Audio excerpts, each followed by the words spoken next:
pastor Áquila deu início, que trata de assuntos que são referentes à vida do cristão, muitas vezes assuntos polêmicos. Pastor Áquila tratou aqui sobre aborto, tatuagem, eu pude trazer uma palavra sobre feminismo, e hoje nós trataremos sobre pornografia. É um assunto um pouco delicado, não nos sentimos à vontade muitas vezes de falar sobre isso, mas devemos, meus irmãos, agradecer a Deus pela oportunidade que Ele nos concede como igreja, a aprendermos de acordo com a palavra de Deus sobre esse assunto. Devemos lembrar que faz parte do cronograma desta série Santos no Mundo. E os irmãos devem orar para que, através deste assunto, a igreja seja edificada. Você, como família, como parte de família, aproveite o assunto para aprender ou para obter ferramentas para tratar com os adolescentes, os jovens na sua casa. Então, não desperdice essa oportunidade, visto que o mundo tem sido bombardeado pela pornografia e as famílias também. Como este é um assunto polêmico e difícil, pode ser que alguns irmãos que estejam acompanhando pela internet compreendam que não seja adequado ouvir essa mensagem agora. Pode ser que estejam juntamente com descrentes ouvindo essa mensagem, ou de alguma maneira acreditam não ser apropriado. Então, esses irmãos eu convido que possam escolher no canal da igreja um outro vídeo, uma outra mensagem de pregação, assista com a família e numa hora oportuna, no momento oportuno, volte a essa mensagem que será gravada no canal da igreja, tá bom? Muito bem. Meus irmãos, devemos lembrar que a Bíblia nos traz orientação sobre basicamente tudo. E este é um assunto importante a tratarmos, tá bom?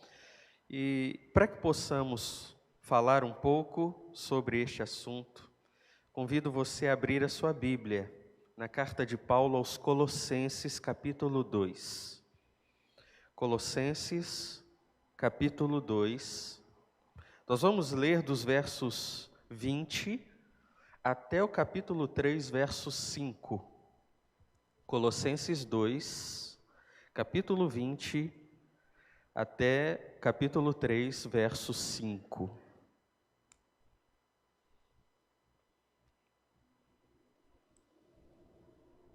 Diz assim a palavra do Senhor: visto que morrestes com Cristo para os espíritos elementares do mundo, porque vos sujeitai ainda a mandamentos como se vivesseis no mundo, tais como não toques, não proves, não manuseis. Todas essas coisas desaparecerão com o uso, pois são preceitos e doutrinas dos homens. Na verdade, esses mandamentos têm aparência de sabedoria em falsa devoção, falsa humildade e severidade para com o corpo, mas não têm valor algum no combate aos desejos da carne. Capítulo 3. Já que fostes ressuscitados com Cristo, buscai as coisas de cima, onde Cristo está assentado à direita de Deus. Pensai nas coisas de cima e não nas que são da terra, pois morrestes, e a vossa vida está escondida com Cristo em Deus. Quando Cristo, que é a nossa vida, se manifestar, também vos manifestareis com Ele em glória. Portanto, eliminai vossas inclinações carnais, prostituição, impureza, paixão, desejo mau e avareza, que é idolatria. Amado Deus, rogamos a Ti, Pai, Suas bênçãos preciosas neste momento, que ao tratarmos de assunto tão importante, mas também tão difícil, traga da Sua iluminação, que cada coração, ó Deus, possa ser edificado, para que compreenda que a santificação que o Senhor tem para o seu povo é sempre o melhor caminho. É o que rogamos em nome de Jesus. Amém. Amém, meus irmãos. Bom, quero trazer para os irmãos, inicialmente, algumas mentiras sobre a pornografia e também sobre o sexo de modo geral. Algumas mentiras. Há algumas mentiras que foram divulgadas na nossa sociedade e que são aceitas como verdade, mas são mentiras. Uma delas é que o sexo é uma necessidade biológica. Isso é uma mentira. A sociedade, de modo geral, e a nossa cultura, tenta impor a nós que, principalmente para o homem, o sexo é uma necessidade biológica.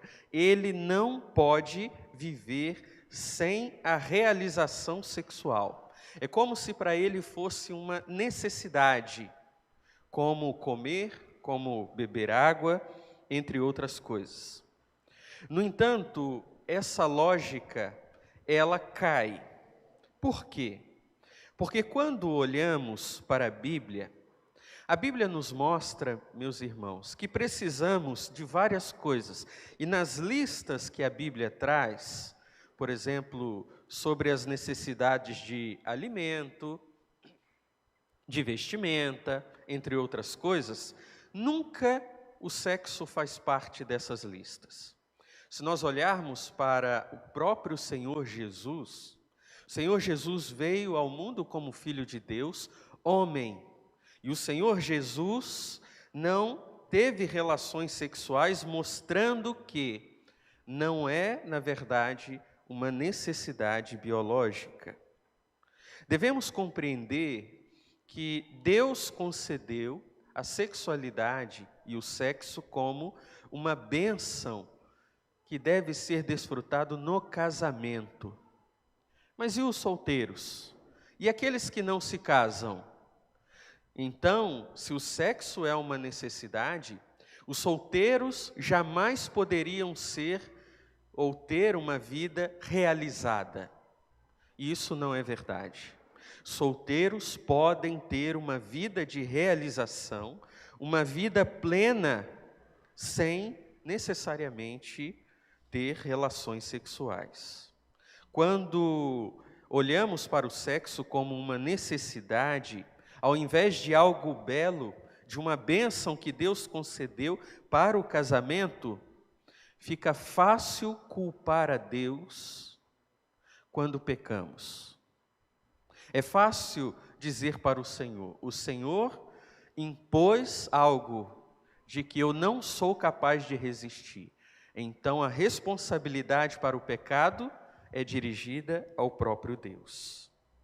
Quando olhamos, meus irmãos, para, por exemplo, a oração do Senhor Jesus, do Pai Nosso, para o Sermão da Montanha, nós temos ali listadas algumas necessidades: vida, pão, água, roupas e abrigo. Sexo não está nessa lista. Ok? Primeira mentira, que o sexo é uma necessidade biológica. Isso é mentira. A segunda mentira é que a vida é sobre sexo. Quando nós vamos assistir televisão, principalmente, e até mesmo filmes e séries, vocês vão observar que, de uma forma ou de outra, a mídia está o tempo todo alegando ou vendendo para nós a ideia de que a vida é plenamente satisfeita apenas por meio do sexo. Você vai ver lá propaganda de um carro e uma mulher geralmente com um apelo sexual, fazendo parte da propaganda. O que tem a ver aquela mulher com aquele carro? Não tem nada a ver. Mas é apenas um apelo que, de alguma maneira, vai inculcar na cabeça das pessoas de que apenas a realização sexual é que trará felicidade às pessoas. E nós olhamos para a Bíblia e vemos que a vida não é sobre sexo. É uma coisa boa, sim, mas a sexualidade ativa não é garantia de felicidade. Porque a vida é sobre amar e servir a Deus, o Deus que é dono de nosso corpo e de nossa alma. Terceira mentira, a mentira de que o casamento faz o problema da necessidade sexual desaparecer. Alguns acreditam que consomem pornografia, veja, porque são solteiros e há uma necessidade biológica que precisa ser satisfeita, e que a plena realização envolve uma vida ativa sexualmente, e então eles pensam, se eu casar, eu vou resolver o problema, esse pecado não fará parte da minha vida. E isto é uma grande mentira. A porcentagem de homens casados que consomem pornografia é altíssima. E compartilhando uma experiência, por um tempo trabalhei como técnico de informática, formatando computadores, inclusive de crentes. Na grande maioria dos computadores de homens crentes, há fotos ou vídeos pornográficos, homens casados. A pornografia, então, ela não é um problema que se resolve com o casamento. Pelo contrário, o casamento pode, inclusive, de alguma forma, a partir de uma visão equivocada, levar o homem, principalmente o homem, mas mulher também consome pornografia, né? Mas principalmente o homem, a consumir ainda mais esse tipo de conteúdo. Então, para aqueles jovens solteiros que têm sido escravos da pornografia, entendam, o casamento não é a resposta para a solução desse problema, porque o problema não é o sexo em si, o problema é a luxúria do coração. E a luxúria do coração não pode ser satisfeita. Por isso, aqueles que se entregam a esse tipo de vício, acabam por mantê-lo mesmo após o casamento, muitas vezes. A razão, meus irmãos, fundamental, pela qual muitos consomem pornografia, então, reside nos desejos pecaminosos do próprio coração, e não em necessidades físicas ou biológicas. Quarta mentira, que é só uma questão de tempo até cair na pornografia. Essa também é uma mentira. Essa mentira traz a ideia de que todos, principalmente homens, em algum momento cairão.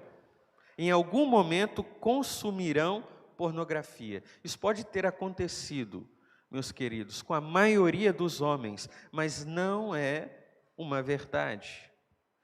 Porque aqueles que encontraram os propósitos e as razões para a sexualidade no casamento, entendendo o projeto de Deus, e aqueles que encontraram em Cristo a satisfação da vida, certamente estarão protegidos e municiados para lutar contra a tentação da pornografia. É difícil? Sim, é difícil. Você abre a internet e, de repente, um banner está oferecendo conteúdo pornográfico. É preciso lutar contra isso? Será que a solução seria apenas deixar de usar a internet? Será que a solução seria não acessar a internet sozinho para evitar a tentação, nós vamos ver que isso também não resolve. Muitas vezes, principalmente os homens, tendem a ver a pornografia como um pecado e sabem que isso é pecado e então se tornam culpados porque na sua luta para evitar, muitas vezes perdem a batalha. Mas precisamos entender que de certo modo a culpa, ela é positiva. Quando leva a pessoa que consome pornografia a buscar o perdão de Cristo e a buscar a Cristo para que o seu problema do seu pecado seja resolvido. Bem, uma quinta mentira é que enquanto se consome pornografia, não se está prejudicando ninguém. Isso é uma mentira. É uma tendência a achar que pornografia é um tipo de pecado que prejudica apenas aquele que consome este conteúdo. Mas isso não é verdade, porque enquanto um homem consome pornografia, ele de alguma maneira está ofendendo, machucando as mulheres que são colocadas naquelas imagens ou vídeos. Por quê? Geralmente as mulheres que fazem parte desse tipo de conteúdo e vendem a sensualidade do seu corpo, tendem a buscar na bulimia, na anorexia, formas de conseguir o corpo que seja vendável. Desta maneira, aquele que consome a pornografia está contribuindo para que essas mulheres se tornem mulheres enfermas, doentes no seu corpo físico, mas também mentalmente. Precisamos entender que aquele que consome pornografia, ele perde a capacidade de olhar para outra mulher como se ela fosse uma pessoa, como humana. Aquele que consome pornografia tende a olhar para as mulheres como objetos para a satisfação do seu desejo sexual. E isso também influencia no seu relacionamento com elas. Porque ele não é capaz de ter um relacionamento que seja saudável, um relacionamento que seja capaz de valorizá-las. Então a pornografia, sim, ela machuca as pessoas e não é apenas um tipo de pecado que traz prejuízo apenas para aquele que consome. Sem contar que aquele que no início se sente culpado por consumir esse tipo de conteúdo, tenderá a ter a consciência endurecida e assim, depois de um tempo, não sentirá mais no coração a culpa e o desejo de arrepender-se, pois será leal apenas ao seu próprio prazer. Aquele que consome pornografia, ele comete idolatria, porque aquele que consome a pornografia entende que ali o corpo, como objeto, ele será capaz de lhe trazer satisfação que só pode ser encontrada na pessoa de Deus. Mas há uma sexta mentira. A sexta mentira é que a pornografia é melhor do que lidar com mulheres reais. Alguns homens, principalmente, na sua dificuldade de lidar com mulheres, seja pela sua timidez, seja por uma autoestima baixa, tendem a acreditar que é melhor consumir pornografia do que se relacionar com mulheres reais. Então buscam nesse tipo de conteúdo uma fuga. E isso é mais uma mentira. Sétima mentira. Deus não perdoa aquele que consome pornografia. Essa é mais uma mentira. É claro que qualquer homem, principalmente cristão, que lida com qualquer tipo de pecado sexual, ele em algum momento, talvez na periodicidade do pecado, e principalmente pela queda constante, ainda que lute contra, chega um momento que passe a acreditar que Deus já não vai lhe perdoar mais. E então carrega sobre si uma culpa extrema, onde Deus se torna na vida dele ausente. Isso pode levá-lo a consumir ainda mais pornografia, porque com o sentimento de que agora Deus não perdoa, por que não entregar-se de vez ao pecado? A verdade é que a maior parte das pessoas que consomem pornografia tendem a buscar técnicas que possam lhes auxiliar a lutar contra a pornografia. Técnicas, ferramentas que possam evitar que essa pessoa seja tentada. Mas eu digo para vocês, essas técnicas e essas ferramentas não funcionam.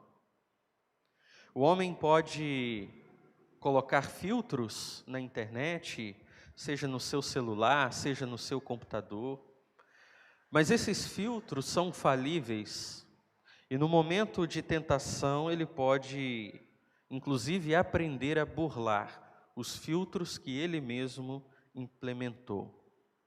A verdade é que técnicas e ferramentas não são suficientes.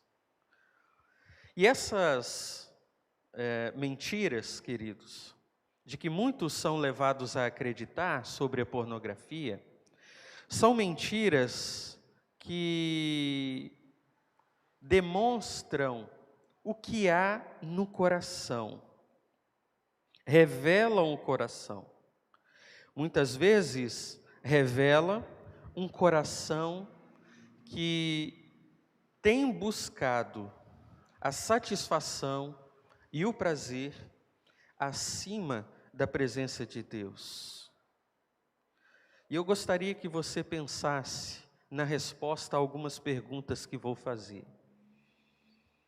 O que o seu comportamento com relação à pornografia diz sobre você? O que seria diferente na sua vida se você desistisse da pornografia? O que você perderia se desistisse da pornografia? Quem você seria? As respostas a essas perguntas vão revelar um coração que desviou o foco da espiritualidade eterna para a transitoriedade terrena. Muitas vezes a pornografia se disfarça como uma amiga na vida, porque no momento em que o homem pode se sentir frustrado, e então ele encontra na pornografia um refúgio, no momento em que ele se encontrar com tédio, a pornografia pode ser um alívio. No momento em que as coisas não estiverem bem, a pornografia pode ser uma fuga, pode ser até uma resposta a um problema específico. Há homens que tendem a usar a pornografia como um método para punir as esposas.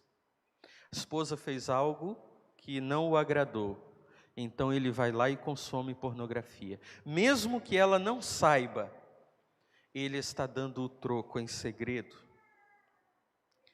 Há vários motivos, há várias razões, mas a Bíblia, meus irmãos, nos mostra qual é a forma adequada de lidar com o problema da pornografia.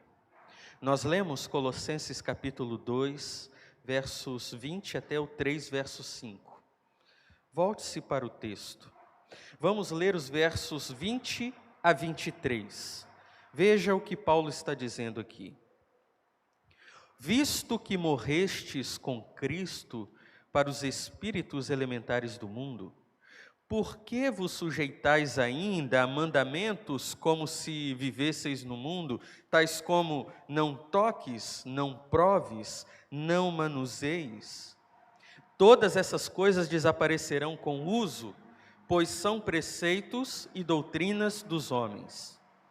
Na verdade, esses mandamentos têm aparência de sabedoria em falsa devoção, falsa humildade e severidade para com o corpo, mas não tem valor algum no combate aos desejos da carne. Paulo traz um alerta aqui. Você não vai combater este mal fazendo uma lista de regras. Eu vou usar o computador apenas de tal hora a tal hora, vou usar o celular apenas até certa hora, não vou tocar no celular até que, enquanto a minha esposa estiver dormindo, entre outras coisas. Paulo está trazendo aqui para nós que regras, simplesmente pelas regras, não são suficientes. Elas podem até dar uma impressão de devoção, uma impressão de que há um esforço na luta contra esse tipo de pecado. Bom, a pessoa pelo menos está tentando. Às vezes ela cai, mas ela tenta seguir essas regras com severidade. O que Paulo diz, não tem valor algum no combate aos desejos da carne.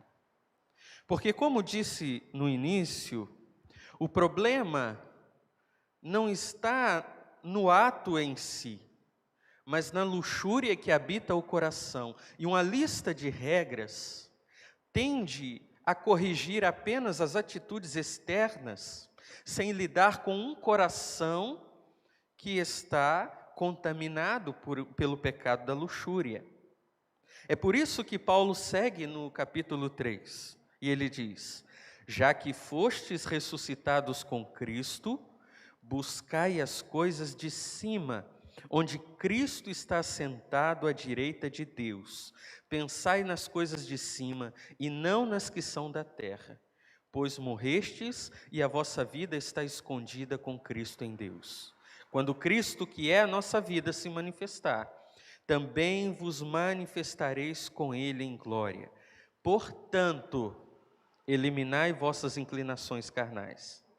E aqui Paulo traz uma lista de pecados sexuais: prostituição, impureza, paixão, desejo mau. Ele conclui esse verso com avareza. Parece contraditório. Primeiro Paulo diz assim: não siga uma lista de regras do tipo não toques, não proves, não manuseis, porque seguir essas regras não será suficiente. Mas aí no capítulo 3, Paulo diz assim: eliminai vossas inclinações carnais, prostituição, impureza, paixão, desejo mau. Bom, Paulo diz para não seguir regras. E então Paulo diz: siga essa regra. Elimine essas inclinações carnais. Por que Paulo parece contraditório, mas não é contraditório? Porque no capítulo 2, Paulo está lidando com um tipo de luta que inevitavelmente levará à derrota, pois não produzirá a transformação no coração. A luta, a verdadeira luta contra o pecado, incluindo o pecado do consumo de pornografia, é uma luta que deve ser travada primeiro no coração. Não é apenas deixar de cometer o pecado, deixar de acessar, mas é primeiro tratar a luxúria que habita no coração. Por isso Paulo começa o capítulo 3 dizendo: já que fostes ressuscitados com Cristo, ou seja, Paulo está dizendo aqui, tudo o que os crentes necessitam está em Cristo, porque agora eles estão vivos, antes estavam mortos. Agora há um Espírito vivo dentro deles, que faz com que tenham contentamento em Jesus Cristo, porque Cristo satisfaz, meus queridos, a vida de todo cristão. Não precisa ser a pornografia a fuga, seja para o tédio, seja para as frustrações da vida, porque para o cristão a fuga é Cristo. Quando o cristão se sente abatido, quando o cristão se sente insatisfeito, ele busca satisfação em Cristo Jesus. Ele não coloca nada acima de Deus, ele busca em Cristo. E eu quero dizer isso para os solteiros também, para aqueles que lutam com a pornografia porque acreditam que possuem uma necessidade biológica para a sexualidade. Vocês podem sim vencer a pornografia, se compreenderem que ressuscitados com Cristo e buscando as coisas de cima, onde Cristo está assentado à direita de Deus, encontrarão plena satisfação. Alguém duvida que Jesus foi um homem plenamente satisfeito? Jesus não casou. É possível ter plena satisfação? Sim. Paulo não casou. Pedro era casado, Paulo não. Paulo permaneceu solteiro. Ele encontrou plenitude de satisfação? Encontrou em quem? Em Cristo. Por isso Paulo exorta: pensar nas coisas de cima, nas coisas do alto, alimentar a mente com pensamentos espirituais, produzirá um coração que amará as coisas espirituais mais do que as terrenas. E então ele segue: pois morrestes, e a vossa vida está escondida com Cristo em Deus. Talvez para os homens no mundo não seja possível ou não tenham a capacidade de viverem uma vida plena sem a realização sexual. Mas isso não é verdade para o crente, porque o crente morreu com Cristo. O que isso significa?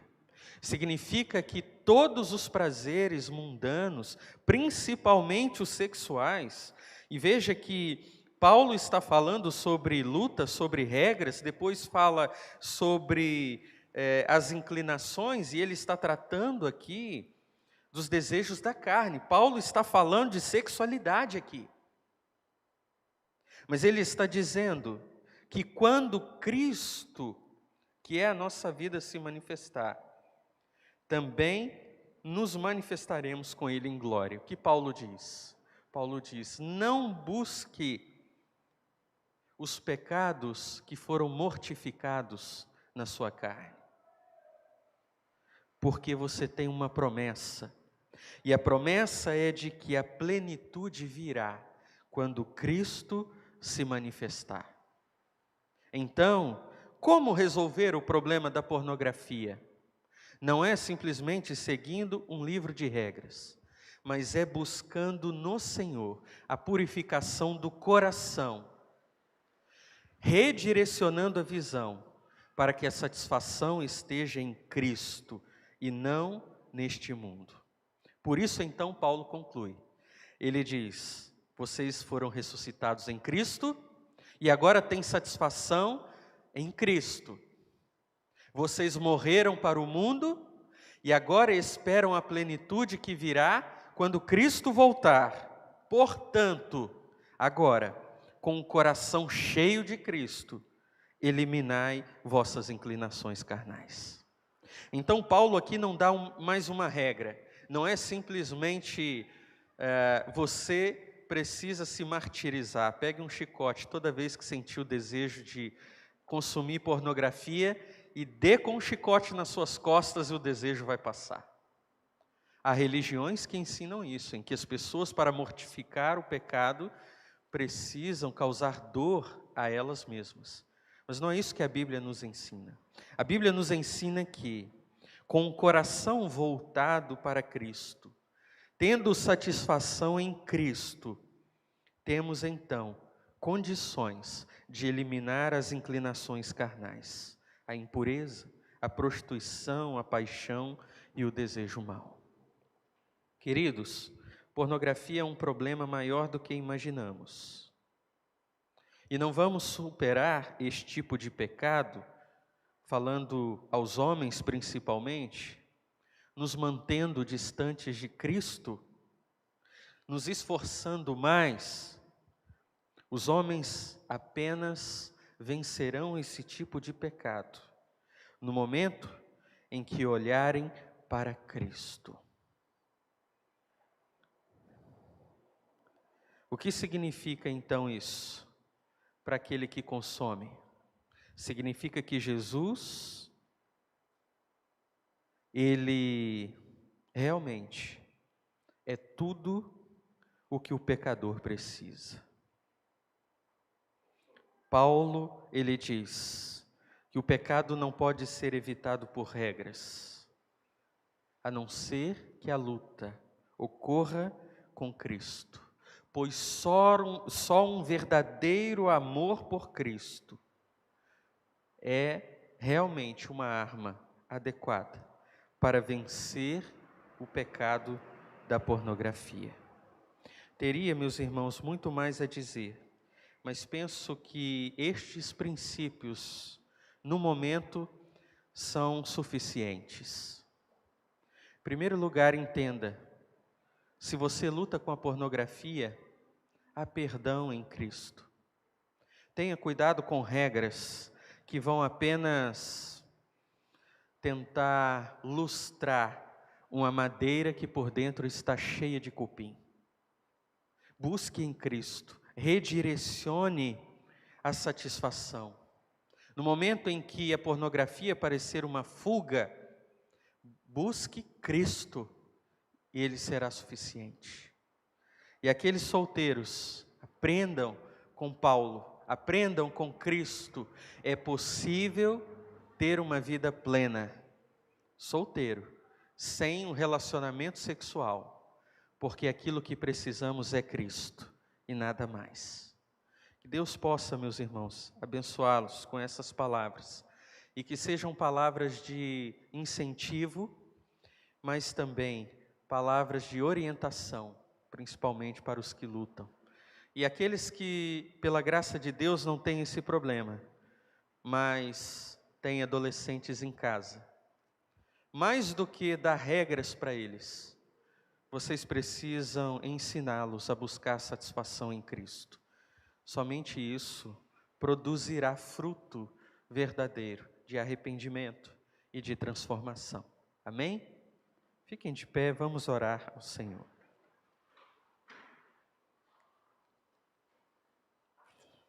Amado Deus, obrigado, Pai, pela sua palavra, que nos ensina tanto, ó Deus.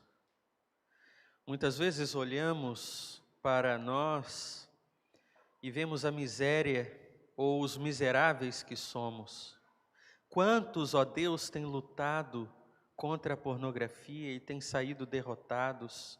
Quantos já estão com a consciência cauterizada e já não sentem mais a culpa por esse pecado? Quantos têm acreditado que a pornografia é um mal necessário?